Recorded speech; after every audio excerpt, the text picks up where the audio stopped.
Hi hello ನಮಸ್ಕಾರ ಸ್ನೇಹಿತರೆ, ಎಲ್ರಿಗೂ ಕಿಚನ್ ಕ್ಯೂರಿಯಸ್ ಕನ್ನಡ ಯೂಟ್ಯೂಬ್ ಚಾನಲ್ಗೆ ಸ್ವಾಗತ ಸುಸ್ವಾಗತ. ಸೊ ಇವತ್ತಿನ ವಿಡಿಯೋದಲ್ಲಿ ನಾನು ವೆಜಿಟೇಬಲ್ ತಂದೂರಿ ಮಾಡ್ತಾ ಇದ್ದೇನೆ. ಇದಕ್ಕೆ ಯಾವುದೇ ರೀತಿ ತಂದೂರಿ ಸೆಟಪ್ ಬೇಡ. ನೀವು ಮನೇಲೆ ಆರಾಮಾಗಿ ತವಾ ಮೇಲೆ ಅಥವಾ ಡೈರೆಕ್ಟ್ ಸ್ಟೋವ್ ಮೇಲೆ ಆರಾಮಾಗಿ ಜ್ಯೂಸಿ ಆದಂಥ ಒಂದು ಕ್ರಿಸ್ಪಿ ಆದಂಥ ರೆಸ್ಟೋರೆಂಟ್ ಶೈಲಿಯ ವೆಜಿಟೇಬಲ್ ತಂದೂರಿನ ಆರಾಮಾಗಿ ಮಾಡ್ಬೋದು.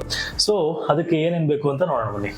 ಮೊದಲಿಗೆ ನಿಮ್ಗೆ ಇಷ್ಟ ಆದಂಥ ತರಕಾರಿಗಳನ್ನ ತಗೊಳ್ಳಿ. ನಾನು ಇಲ್ಲಿ 2 ಟೊಮೊಟೊ, 10 ಪೀಸ್ ಬೇಬಿಕಾರ್ನ್ ತೊಗೊಂಡಿದ್ದೀನಿ, ಹಾಗೆ 3 ಪೀಸ್ ಮೀಡಿಯಮ್ ಮತ್ತು ಸ್ಮಾಲ್ ಸೈಜ್ ಪೊಟ್ಯಾಟೊ ತೊಗೊಂಡಿದ್ದೀನಿ, ಒಂದು 200 ಗ್ರಾಮ್ ಆಗುವಷ್ಟು ಬಟನ್ ಮಶ್ರೂಮ್, ಒಂದು 200 ಗ್ರಾಮ್ ಆಗುವಷ್ಟು ಕಾಲಿಫ್ಲವರ್, ಒಂದು 2 ಮೀಡಿಯಮ್ ಸೈಜ್. ಸೊ ಮೊದಲಿಗೆ ಈ ಮಶ್ರೂಮ್ಸ್ನ ನೀಟಾಗಿ ವಾಶ್ ಮಾಡ್ಕೊಳ್ಳೋಣ.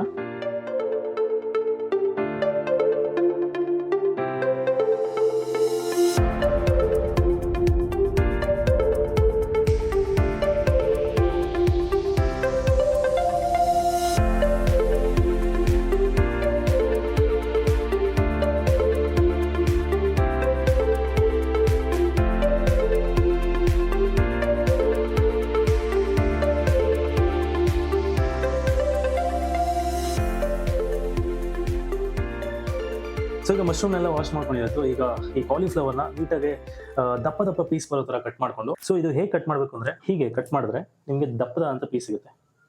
ಸೊ ಇದೇ ಥರ ಎಲ್ಲ ಪೀಸ್ಗಳನ್ನು ಕಟ್ ಮಾಡ್ಕೊಳ್ಳಿ. ಇದು ಯಾಕೆ ಅಂದರೆ, ತಂದೂರಿ ಮಾಡಬೇಕಾದ್ರೆ ದೊಡ್ಡ ಪೀಸ್ ಇದ್ದರೆ ನೀವು ಆರಾಮಾಗಿ ಇದನ್ನು ಗ್ರಿಲ್ ಮಾಡ್ಬೋದು.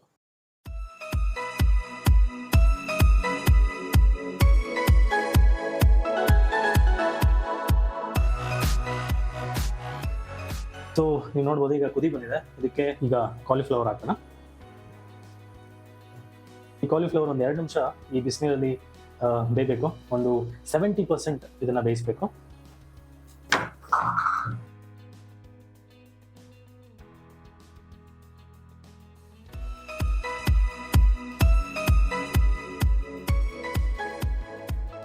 ಈಗ ಈ ಕಾಲಿಫ್ಲವರ್ 70% ಬಂದಿದೆ. ಈ ಬಿಸಿನೀರ ಸಪ್ರೇಟ್ ಮಾಡ್ಕೊಂಡು ತಣ್ಣೀರು ಹಾಕೋಣ, ಇಲ್ಲಾಂದ್ರೆ ಇದು ಇನ್ನೂ ಜಾಸ್ತಿ ಬೆಂದ್ಬಿಡುತ್ತೆ. ಓಕೆ, ಬಿಸಿನೀರ ಸಪ್ರೇಟ್ ಮಾಡ್ಕೊಂಡಿದ್ದೀವಿ. ಇದನ್ನ ಒಂದು ಕಂಟೈನರ್ ತಗೊಂಡು ತಣ್ಣೀರನ್ನ ಹಾಕೋಣ. ಈಗ ಈ ಕಾಲಿಫ್ಲವರ್ ಸ್ವಲ್ಪ ರೆಸ್ಟ್ ಮಾಡಲಿ, ಸೈಡ್ ಎತ್ತಿಡೋಣ. ಸೊ ಇವಾಗ ಈರುಳ್ಳಿನ ಕಟ್ ಮಾಡ್ಕೊಳ್ಳೋಣ. ಈರುಳ್ಳಿನೂ ಅಷ್ಟೇ ದೊಡ್ಡದಾಗಿ ಕಟ್ ಮಧ್ಯೆ ಈ ಥರ ಕಟ್ ಮಾಡ್ಕೊಂಡು 4 ಪೀಸ್ ಮಾಡ್ಕೊಳ್ಳಿ. ನೋಡಿ, ಹೀಗೆ ಒಂದೊಂದು ಎಳೆನ ಸಪ್ರೇಟ್ ಮಾಡಿಕೊಂಡು ಎತ್ತಿಡ್ಕೊಳ್ಳಿ. ಸೊ ನೆಕ್ಸ್ಟು ಟೊಮೊಟೊ ಕಟ್ ಮಾಡ್ಕೊಳ್ಳೋಣ. ಟೊಮೊಟೊನೂ ಅಷ್ಟೇ ಸ್ವಲ್ಪ ದೊಡ್ಡದಾಗಿ ಕಟ್ ಮಾಡಿ.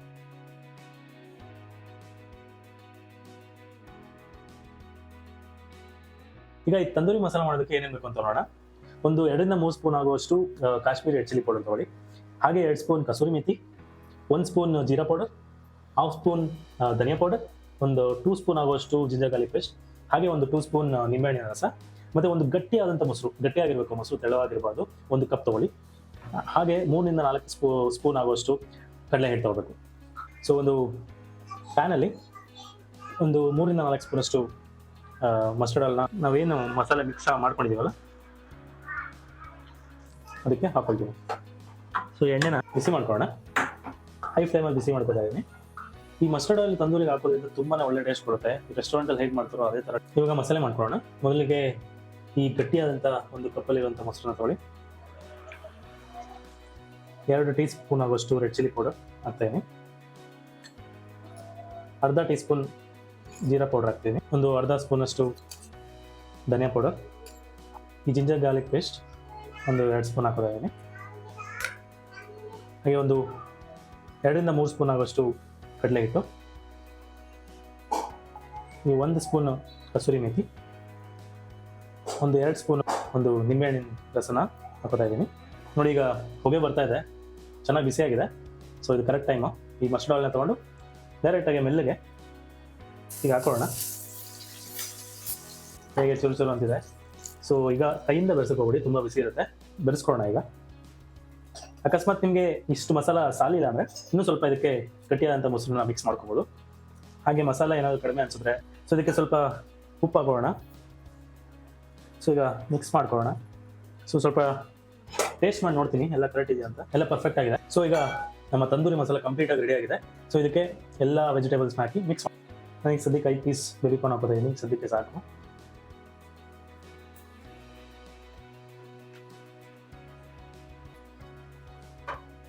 ಆಲೂಗಡ್ಡೆ, ಇವಾಗ ಇದನ್ನು ಮಿಕ್ಸ್ ಮಾಡ್ಕೊಳ್ಳೋಣ. ಫಸ್ಟಿಗೆ ಕೈಯಲ್ಲೇ ಮಿಕ್ಸ್ ಮಾಡ್ಕೊಳ್ಳಿ, ಇಲ್ಲಾಂದರೆ ಅದು ಬ್ರೇಕ್ ಆಗೋ ಚಾನ್ಸಸ್ ಇರುತ್ತೆ.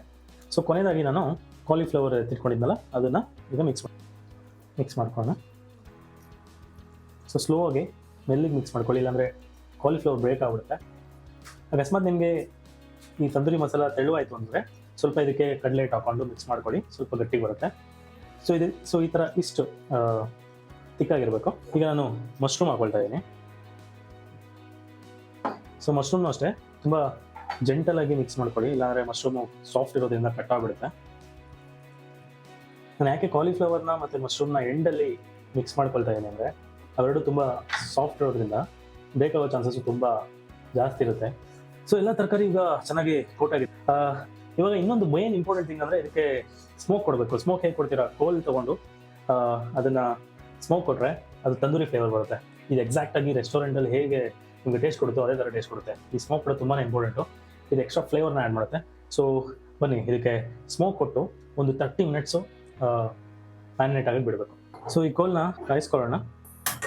ಈಗ ಕಾದಿದೆ. ಈಗ ಮಧ್ಯದಲ್ಲಿ ಈ ಥರ ಸ್ವಲ್ಪ ಜಾಗ ಮಾಡ್ಕೊಳ್ಳಿ. ಜಾಗ ಮಾಡಿಕೊಂಡು ಈ ಸಿಲ್ವರ್ ಫಾಯಿಲ್ ಪೇಪರ್ನ ಅಲ್ಲಿ ಪ್ಲೇಸ್ ಮಾಡಿ. ಈಗ ಈ ಬಿಸಿ ಮಾಡ್ಕೊಂಡಿರೋ ಕೋಲ್ನ ಇದ್ರ ಮಧ್ಯೆ ಇಟ್ಟು ಇದಕ್ಕೆ ಒಂದು ಅರ್ಧ ಸ್ಪೂನಷ್ಟು ತುಪ್ಪ ಹಾಕಿ, ಈ ಥರ ಹೊಗೆ ಬರುತ್ತೆ. ಸೊ ಇದಾದಮೇಲೆ ಒಂದು ಮುಚ್ಚಳನ ಮುಚ್ಚಿ ಮ್ಯಾರಿನೇಟ್ ಆಗೋಕ್ಕೆ ಬಿಡಬೇಕು ಅಟ್ಲೀಸ್ಟ್. ಸೊ ಅದು ಮ್ಯಾರಿನೇಟ್ ಆಗಿ ಅಷ್ಟರಲ್ಲಿ ನಾವು ಪುದೀನ ಚಟ್ನಿ ಮಾಡ್ಕೊಳ್ಳೋಣ. ಈ ಪುದೀನ ಡಿಪ್ ಅಥವಾ ಪುದೀನ ಚಟ್ನಿ ಮಾಡೋದಕ್ಕೆ ಏನೇನು ಬೇಕು ಅಂತ ನೋಡೋಣ. ಕೊತ್ತಂಬರಿ ಸೊಪ್ಪು, ಪುದೀನ, ಒಂದು 3-4 ಎಸಳು ಮೆಣಸಿನ್ಕಾಯಿ, ಒಂದು ಸ್ವಲ್ಪ ರುಚಿಗೆ ತಕ್ಕಷ್ಟು ಉಪ್ಪು, ಅರ್ಧ ಚಮಚಷ್ಟು ಸಕ್ಕರೆ, ಒಂದು ಎಸಳು ಶುಂಠಿ, ಒಂದು 3 ಎಸಳು ಬೆಳ್ಳುಳ್ಳಿ. ಸೊ ಇದಕ್ಕೆ ಸ್ವಲ್ಪ ನೀರು ಹಾಕೊಂಡು ಮಿಕ್ಸಿಲಿ ರುಬ್ಕೊಳ್ಳೋಣ. ಸೊ ಇದು ಪೇಸ್ಟು ತುಂಬ ನುಣ್ಣಗೆ ರುಬ್ಕೋಬೇಕು ನೀವು. ಸೊ ಇನ್ನೂ ಸ್ವಲ್ಪ ನುಣ್ಣಗೆ ಆಗಬೇಕು. ಸೊ ಈ ಪೇಸ್ಟು ತುಂಬ ನುಣ್ಣಗಿದ್ದಷ್ಟು ಒಳ್ಳೆಯದು, ಯಾಕಂದರೆ ಇದು ಡಿಪ್ ಮಾಡ್ತಾ ಇದ್ದೀವಿ. ಈಗ ನೀಟಾಗಿ ತುಂಬ ನುಣ್ಣಗೆ ಪೇಸ್ಟ್ ಆಗಿದೆ. ಈ ಪೇಸ್ಟ್ನ ಕರ್ಡ್ ಜೊತೆ ಮಿಕ್ಸ್ ಮಾಡ್ಕೋಬೇಕು. ಸೊ ಒಂದು ಬೌಲಲ್ಲಿ ಸ್ವಲ್ಪ ಮೊಸರು ತಗೊಳ್ಳಿ. ಸೊ ಇದಕ್ಕೆ 1 ಸ್ಪೂನ್ ನಿಂಬೆ ರಸ ಹಾಕಿ ಸೊ ಚೆನ್ನಾಗಿ ಮಿಕ್ಸ್ ಮಾಡಿ. ಫ್ಲೇವರ್ ಬಿಟ್ಕೊಂಡು ಕ್ರೀಮಿ ಟೆಕ್ಸ್ಚರ್ ಬರುತ್ತೆ ನೋಡಿ ಹೀಗೆ. ಸೊ ಸ್ವಲ್ಪ ಟೇಸ್ಟ್ ನೋಡೋಣ. ಕರೆಕ್ಟಾಗಿದೆ, ಖಾರ, ಮಿಂಟ್ ಫ್ಲೇವರು. ಸೊ ನಮ್ಮ ಪುದೀನ ಡಿಪ್ ರೆಡಿ ಆಗಿದೆ. ನಮ್ಮ ಮಿಕ್ಸಿಂಗು ಕೂಡ, ನಮ್ಮ ತಂದೂರಿ ಮಿಕ್ಸಿಂಗ್, ವೆಜಿಟೇಬಲ್ ಮಿಕ್ಸಿಂಗ್ ಕೂಡ ತುಂಬ ಮ್ಯಾರಿನೇಟ್ ಆಗಿ ರೆಡಿ ಆಗಿದೆ. 30 ಮಿನಿಟ್ಸ್ಗಿಂತ ಜಾಸ್ತಿನೇ ಆಗಿದೆ. ಸೊ ನೋಡೋಣ ಹೇಗಿದೆ ಅಂತ. ನೀವು ನೋಡ್ಬೋದು ಚೆನ್ನಾಗಿ ಮ್ಯಾರಿನೇಟ್ ಆಗಿದೆ. ಸೊ ಇದನ್ನು ಸೈಡ್ಗೆ ತಿಕ್ಕೊಳ್ಳೋಣ. ಸೊ ಇಲ್ಲಿ ನೋಡ್ಬೋದು ನೀವು, ಇಲ್ಲಿ ನೀರೆಲ್ಲ ಕಲೆಕ್ಟ್ ಆಗಿದೆ. ಇದು ಯಾಕೆ ಅಂದರೆ ನಾವು ಸ್ಮೋಕ್ ಕೊಟ್ಟಿದ್ವಲ್ಲ, ಸೊ ಈ ತರಕಾರಿದೆಲ್ಲ ನೀರು ಬಿಟ್ಕೊಂಡು ಆ ಥರ ಕಲೆಕ್ಟ್ ಆಗಿರುತ್ತೆ. ಬಟ್ ನೋ ಪ್ರಾಬ್ಲಮ್, ಅದನ್ನು ಮತ್ತೆ ಇನ್ನೊಂದ್ಸಲ ಮಿಕ್ಸ್ ಕೊಡಿ. ಆಮೇಲೆ ಸೊ ಒಂದು ಸಲ ನೀಟಾಗೆ ಮಿಕ್ಸ್ ಮಾಡ್ಕೋತೀನಿ. ಸೊ ಮೊದಲಿಗೆ ತವಾ ಮೇಲೆ ಹೇಗೆ ತಂದೂರಿ ಮಾಡೋದು ಅಂತ ನೋಡೋಣ. ಸೊ ಒಂದು ನಾನ್ ಸ್ಟಿಕ್ ತವಾ ಇಟ್ಕೊಳ್ಳಿ. ಸೊ ಸ್ವಲ್ಪ ಒಂದು ಮೀಡಿಯಂ ಫ್ಲೇಮಲ್ಲಿ ಕಾಯ್ಕಿಟ್ಟಿದ್ದೀನಿ. ಸೊ ಅಷ್ಟರಲ್ಲಿ ಹಂಚು ಕಾಯ್ತಿರಲಿ, ಅಷ್ಟರಲ್ಲಿ ಸ್ವಲ್ಪ ಬೆಣ್ಣೆ ತೊಗೊಂಡು ಆ ಕೋಟಿಂಗ್ಗೋಸ್ಕರ ಸ್ವಲ್ಪ ಬೆಣ್ಣೆನ ಮಿಕ್ಸ್ ಮಾಡ್ಕೊಳ್ಳೋಣ.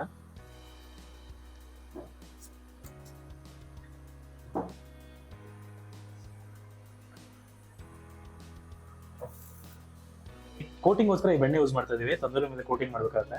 ಸೊ ಇದಕ್ಕೆ ಸ್ವಲ್ಪ ಸಣ್ಣದಾಗಿ ಕೊರಿಯಂಡರ್ನ ಕಟ್ ಮಾಡಿ ಮಿಕ್ಸ್ ಮಾಡ್ಕೊಳ್ಳಿ. ಈಗ ಹಂಚು ಕಾದಿದೆ, ಇದಕ್ಕೆ ಸ್ವಲ್ಪ ತುಪ್ಪ ಸವರ್ಕೊಳ್ಳೋಣ.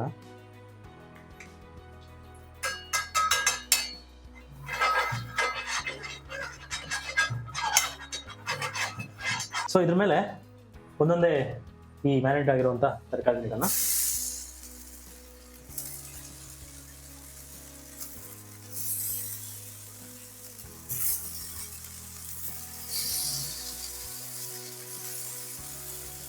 ಕ್ಯಾಪ್ಸಿಕಮ್, ಈರುಳ್ಳಿ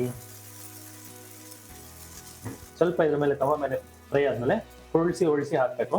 ಸೊ ಎಲ್ಲ ಕಡೆ ಎಲ್ಲ ಸೈಡ್ಸು ಈಕ್ವಲ್ ಆಗಿ ಅದು ಫ್ರೈ ಆಗಬೇಕು. ಒಂದು ಸ್ವಲ್ಪ ಕಪ್ಪು ಬಣ್ಣ ತಿರುಗಬೇಕು. ಆವಾಗ ನೀಟಾಗಿ ಅದು ಬೆಂದಿದೆ ಅಂತ. ತುಪ್ಪನ ಸವರಿ ಮಧ್ಯದಲ್ಲಿ.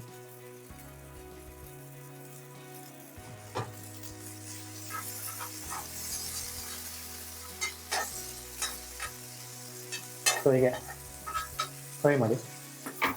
ಆ್ಯಕ್ಚುಲಿ ಈ ಥರ ಸ್ಮೋಕ್ ಬರಬೇಕು, ಅವಾಗ ಅದು ನೀಟಾಗಿ ತಂದೂರು ಆಗುತ್ತೆ.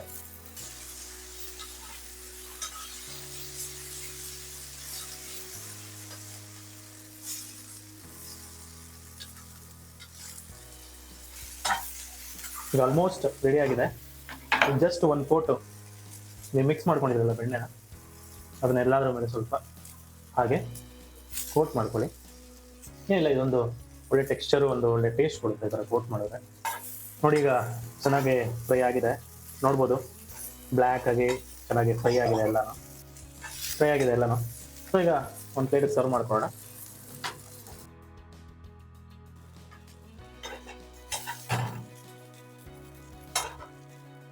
ನೋಡಿ ತವ ಮೇಲೆ ಕ್ರಿಸ್ಪಿ ಆಗಿರುವಂತಹ, ಒಳಗಡೆಯಿಂದ ಜ್ಯೂಸಿ ಆಗಿರುವಂತಹ ವೆಜಿಟೇಬಲ್ ತಂದೂರಿ ರೆಡಿ ಆಗಿದೆ.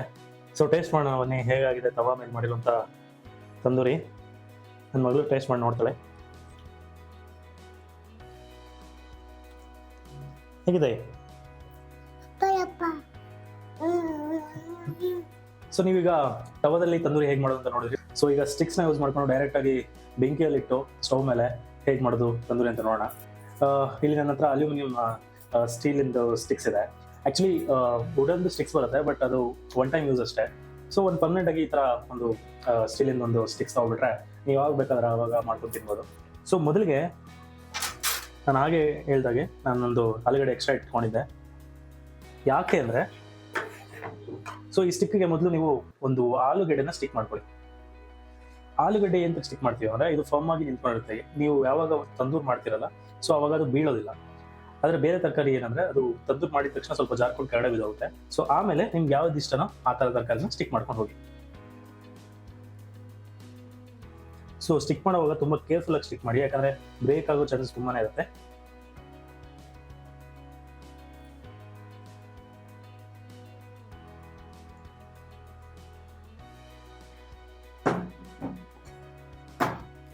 ಸೊ ಆಲ್ಮೋಸ್ಟ್ ಎಲ್ಲ ತರಕಾರಿ ಹಾಕೊಂಡಿದ್ದೀನಿ. ಸೊ ಎಂಡಿಗೆ ಇನ್ನೊಂದು ಆಲೂಗಡ್ಡೆನ ನೀಟಾಗಿ ಫಿಕ್ಸ್ ಮಾಡಿ. ಸೊ ಫಾರ್ಮ್ ಆಗಿ ಈ ಥರ ನಿಂತ್ಕೊಳ್ಳುತ್ತೆ. ಈ ಥರ ಹಿಂಗೆ ಡೌನ್ ಮಾಡಿದ್ರು ಅದು ಬೀಳೋದಿಲ್ಲ. ಸೊ ಇದು ಒಂದು ಸ್ಟಿಕ್ ರೆಡಿ ಆಯಿತು. ಇದೇ ಥರ ಎಲ್ಲ ಸ್ಟಿಕ್ನ ರೆಡಿ ಮಾಡ್ಕೊತೀನಿ. ಸೊ ಈಗ 2 ಸ್ಟಿಕ್ನ ರೆಡಿ ಮಾಡಿ ಇಟ್ಕೊಂಡಿದ್ದೀನಿ. ಸೊ ಬನ್ನಿ ಇದನ್ನು ಸ್ಟವ್ ಮೇಲೆ ತಂದು ಮಾಡೋಣ. ಸೊ ಮೊದಲು ಸ್ಟವ್ನ ಹಚ್ಕೊಳ್ಳೋಣ. ಹೈ ಫ್ಲೇಮಲ್ಲಿ ಇಟ್ಕೊಂಡ್ವಿ. ಈಗ ಸ್ಟಿಕ್ನ ತಗೊಂಡು ಡೈರೆಕ್ಟಾಗಿ ಬೆಂಕಿ ಮೇಲೆ ಇಡಿರಿ. ಇದನ್ನು ಎಷ್ಟೊತ್ತು ಫ್ರೈ ಮಾಡಬೇಕು ಅಂದರೆ ಅದು ಫ್ರೈ ಆಗಿ ಬ್ಲ್ಯಾಕ್ ಕಲರ್ ಬರಬೇಕು, ಸ್ವಲ್ಪ ಸುಡಬೇಕು. ಸೊ ಅಲ್ಲಿ ತನಕ ಅದನ್ನು ಫ್ರೈ ಮಾಡ್ಕೊಳ್ಳಿ. ಸೊ ತಿರುಗಿಸ್ತಾರೆ, ಎಲ್ಲ ಸೈಡು ತಿರುಗಿಸ್ತಾರೆ. ಸೊ ಇದು ನೀವು ನೋಡ್ಬೋದು, ಈ ಸ್ಟಿಕ್ನ ನನ್ನ ಕೈಯಲ್ಲೇ ಇಟ್ಕೊಂಡು ಇದನ್ನು ತಂದೂರು ಮಾಡ್ತಾಯಿದ್ದೀನಿ. ಆದರೆ ನನಗೆ ಯಾವುದೇ ರೀತಿ ಹೀಟ್ ತಲುಪ್ತಿಲ್ಲ. ಸೊ ಇದೊಂದು ಅಡ್ವಾಂಟೇಜು ಈ ಸ್ಟಿಕ್ಸಿಂದ, ಇದು ಹೀಟ್ ಟ್ರಾನ್ಸ್ಫರ್ ಆಗೋಲ್ಲ. ಸೊ ಅದರಿಂದ ನಿಮ್ಮ ಕೈ ಸೇಫಾಗಿರುತ್ತೆ. ನೀವು ಆರಾಮಾಗೆ ಈ ಥರ ಬೆಂಕಿ ಮೇಲೆ ತಂದೂರು ಮಾಡ್ಬೋದು. ಸೊ ನೋಡ್ಬೋದು ಸ್ವಲ್ಪ ಕಪ್ಪಾಗಿದೆ ಇಲ್ಲಿ. ಸೊ ಇದೇ ಥರ ಎಲ್ಲ ಸೈಡ್ಸು ನೀವು ನೀಟಾಗಿ ಫ್ರೈ ಮಾಡ್ಕೊಬೇಕು. ಸೊ ಅವಾಗ ನಿಮಗೆ ಆ ಕ್ರಿಸ್ಪಿನೆಸ್ಸು ಮೇಲ್ಗಡೆಯಿಂದ, ಆ ಮಸಾಲೆ ಟೇಸ್ಟು, ಸ್ವಲ್ಪ ಲಾಂಗ್ ಪ್ರೋಸೆಸ್ಸು. ಒಂದು 2 ರಿಂದ 3 ನಿಮಿಷ ನೀವು ಈ ಥರ ಫ್ರೈ ಮಾಡಬೇಕಾಗತ್ತೆ. ಬಟ್ ಅದಾದಮೇಲೆ ಟೇಸ್ಟ್ ಅಂತೂ ಸೂಪರ್ ಆಗಿರುತ್ತೆ. ನೋಡಿ ಈಗ ಆಲ್ಮೋಸ್ಟ್ ಎಲ್ಲ ಕಡೆ ನೀಟಾಗಿ ಬಂದಿದೆ. ಸೊ ಈ ಟೈಮಲ್ಲಿ ಏನು ಮಾಡಿ ಅಂದರೆ, ಸ್ವಲ್ಪ ಉರಿ ಕಡಿಮೆ ಕೊಟ್ಕೊಂಡು ಅವಾಗಲೇ ಬೆಣ್ಣೆ ಮಿಕ್ಸ್ ಮಾಡ್ಕೊಂಡಿದ್ವಲ್ಲ, ಸೊ ಆ ಬೆಣ್ಣೆನ ಸ್ವಲ್ಪ ಕೋಟ್ ಮಾಡಿ ಎಲ್ಲ ಕಡೆ. ಆ ಬೆಣ್ಣೆ ಹಚ್ಚೋದ್ರಿಂದ ಏನಾಗುತ್ತೆ, ಅದು ಸ್ಮೋಕು, ಆ ಬೆಂಕಿ ಆ ಬೆಣ್ಣೆನ ಕ್ಯಾಚ್ ಮಾಡಿಕೊಂಡು ಆ ಬೆಣ್ಣೆ ಆ ವೆಜಿಟೇಬಲ್ ಮೇಲೆ ಒಂಥರ ಸ್ಮೋಕಿ ಫ್ಲೇವರ್ ಕೂತ್ಕೊಳ್ಳುತ್ತೆ, ಸ್ಮೋಕಿ ಬಟರಿ ಫ್ಲೇವರ್ ಕೂತ್ಕೊಳ್ಳುತ್ತೆ. ಸೊ ಅದರಿಂದ ಇನ್ನೂ ತಂದೂರಿ ಇನ್ನೂ ಟೇಸ್ಟ್ ಕೊಡುತ್ತೆ. ಸೊ ಇನ್ನೊಂದು ಸ್ವಲ್ಪ ಅದನ್ನು ಫ್ರೈ ಮಾಡಿ. ಸೊ ಆಲ್ಮೋಸ್ಟ್ ರೆಡಿ ಆಗಿದೆ. ಎಸ್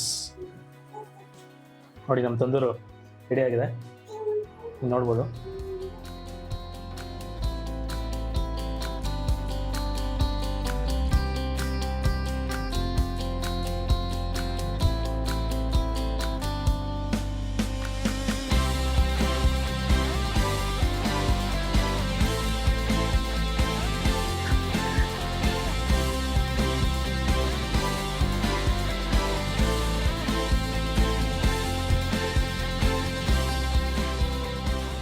ಇವಾಗ ಮೈಕ್ರೋವೇವ್ ಓವನಲ್ಲಿ ಹೇಗೆ ತಂದೂರಿ ಮಾಡೋದು ಅಂತಲೂ ನೋಡೋಣ ಬನ್ನಿ. ಸೊ ಆಲ್ರೆಡಿ ನಾನು ಎಲ್ಲ ವೆಜಿಟೇಬಲ್ಸ್ನ ಸ್ಟಿಕ್ ಮಾಡಿ ಇಟ್ಕೊಂಡಿದ್ದೀನಿ. ಸೊ ಇದು ಓವನಲ್ಲಿ ಒಳಗಡೆ ಇಡುವಂಥ ಒಂದು ಗ್ರಿಲ್ಲು.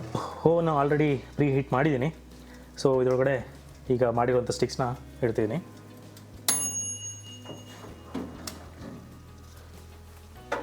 ಸೊ ಆದಷ್ಟು ನಾನು ಸೆಂಟರ್ ಪೊಸಿಷನಲ್ಲಿ ಇಡ್ತಾಯಿದ್ದೀನಿ. ಸೊ ಇದನ್ನು ಕ್ಲೋಸ್ ಮಾಡಿ ಈಗ ಇದನ್ನು ರೊಟೇಷನಲ್ಲಿ ಇಟ್ಟು 200 ಡಿಗ್ರಿ ಸೆಲ್ಸಿಯಸಲ್ಲಿ ಇಟ್ಟಿದ್ದೀನಿ. ಮತ್ತು ಮೇಲ್ಗಡೆ ಕೆಳಗಡೆ 2 ರಾಡ್ನ ಆನ್ ಮಾಡಿದ್ದೀನಿ. ಆ್ಯಂಡ್ ಇದನ್ನು ಆಲ್ಮೋಸ್ಟ್ 25 to 30 ಮಿನಿಟ್ಸ್ ನೀವು ಓವನಲ್ಲಿ ಇಡಬೇಕು. ಆವಾಗ ನೀಟಾಗಿ ಅದು ತಂದೂರಾಗಿ ರೆಡಿ ಆಗುತ್ತೆ.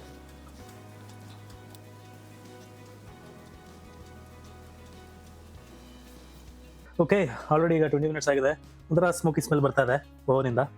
ನೋಡ್ಬೋದು ಸ್ವಲ್ಪ ಎಲ್ಲ ಕಡೆ ಸ್ವಲ್ಪ ಬ್ಲ್ಯಾಕ್ ಆಗಿ ಫ್ರೈ ಆಗಿದೆ. ಸೊ ಹೀಗೆ ನೋಡಿ, ತವಾದಲ್ಲಿ ಅಥವಾ ನೀವು ಡೈರೆಕ್ಟಾಗಿ ಸ್ಟವ್ ಮೇಲೆ ತಂದೂರಿ ಮಾಡಿದ್ರೆ ಸ್ವಲ್ಪ ಬೇಗ ಆಗುತ್ತೆ, ಓವನಲ್ಲಿ ಸ್ವಲ್ಪ ಲೇಟ್ ಆಗುತ್ತೆ. ಸೊ ಈಗ ಆಲ್ಮೋಸ್ಟ್ 30 ಮಿನಿಟ್ಸ್ ಕಂಪ್ಲೀಟ್ ಆಗಿದೆ.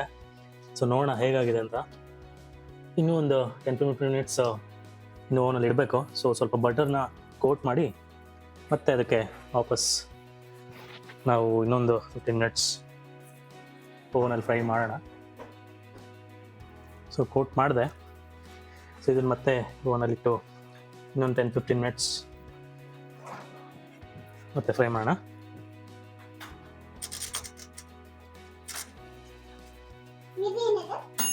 ಓಕೆ, ಫುಲ್ 30-40 ಮಿನಿಟ್ಸ್ ತನಕ ಈ ಓಕೆ ಓವನಿಂದ ತೆಗೆದಿದ್ದೀನಿ. ನೋಡೋಣ ಹೇಗಿದೆ ಅಂತ.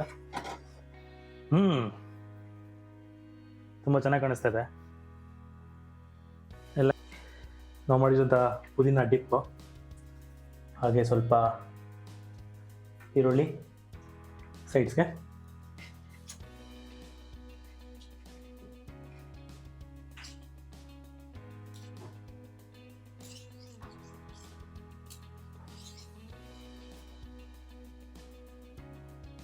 ಸೊ ಇದಕ್ಕೆ ಲೈಟಾಗೆ ಸ್ವಲ್ಪ ಚಾಟ್ ಮಸಾಲ ಮೇಲ್ಗಡೆ ಹಾಗೆ ಲೈಟಾಗಿ ಸ್ಪ್ರೆಡ್ ಮಾಡಿ. ಸೊ ಇದೊಂದು ಸ್ವಲ್ಪ ಲೈಟಾಗಿ ಕಿಕ್ ಕೊಡುತ್ತೆ ನೀವು ತಿನ್ನೋವಾಗ.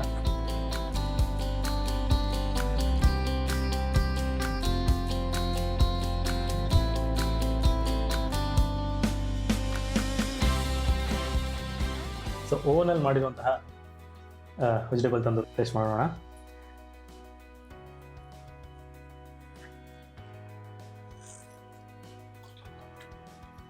ಸೊ ಓವನಲ್ಲಿ ತುಂಬ ಚೆನ್ನಾಗಿದೆ.